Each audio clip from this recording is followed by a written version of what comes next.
Cyber প্রতারণার শিকার মালদা রতুয়া থানা এলাকার এক গৃহবধূর 6 বারে 3 লক্ষ টাকা আচমকা তুলে নেওয়ার অভিযোগ ঘিরে এদিন শোরগোল রতুয়ার দুর্গাপুর এলাকায়। আমার ব্যাংক থেকে মোবাইলে ফোন যায়, ফোন যাওয়ার পর আমি কাজে ব্যস্ত ছিলাম, আমি ফোনটা ধরিনি।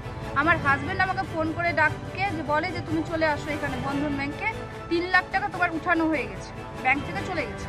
তখন আমি ব্যাংকে আসি, ব্যাংকে এসে আমি জানতে পারি শনিবার দিন, এই কেসটা শনিবার দিন হয়েছে। ব্যাংক আমাকে কালকে জানিয়েছে। কালকে আমি ব্যাংকে এসে প্রথমে যে আমার অ্যাকাউন্ট আছে সেটা আমি বন্ধ করি। বন্ধ করার পরে আমাকে সাইবার ক্রাইম ব্রাঞ্চে যেতে হয়, সাইবার ক্রাইম ব্রাঞ্চেও আমি যাই। তারপরে আমি এখানেও আসি, মানে রতুয়া থানাতেও আমি একটা কপি জমা দিয়েছি। এগুলো আমি করেছি। আমার অ্যাকাউন্ট থেকে কি হয়েছিল আমি জানি না।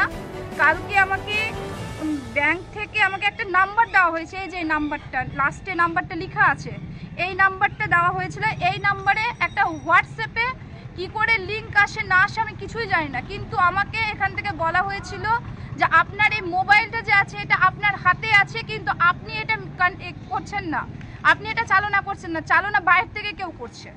এটা আমাকে জানানো হয়েছে কালকে।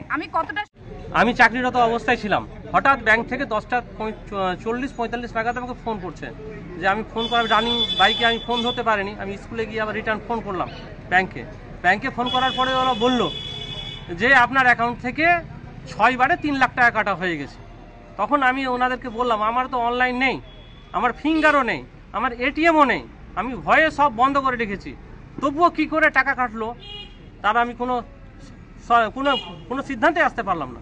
ওরাও কিছু বলতে পারছে না, ব্যাংকও বলতে পারছে আমরা তো এটিএম লিঙ্ক করছি, আমরা আদৌ এটিএম লিঙ্ক করিনি। তো এখন দায়ী কাকে মনে করছে? দায় ব্যাংক। আর আমরা কাকে দায়ী করবো? ব্যাংক ছাড়া কে? আমরা তো অনেক ব্যাংকে টাকা রাখি, কোনো ব্যাংকে তো এরকম চিটিং হয় না। আমি সব জায়গায় করেছি, ব্যাংকেও করেছি, সাইবার ক্রাইমে করেছি, থানাতেও করেছি। আমার মিসেসের অ্যাকাউন্ট। এখন কি চাইছেন?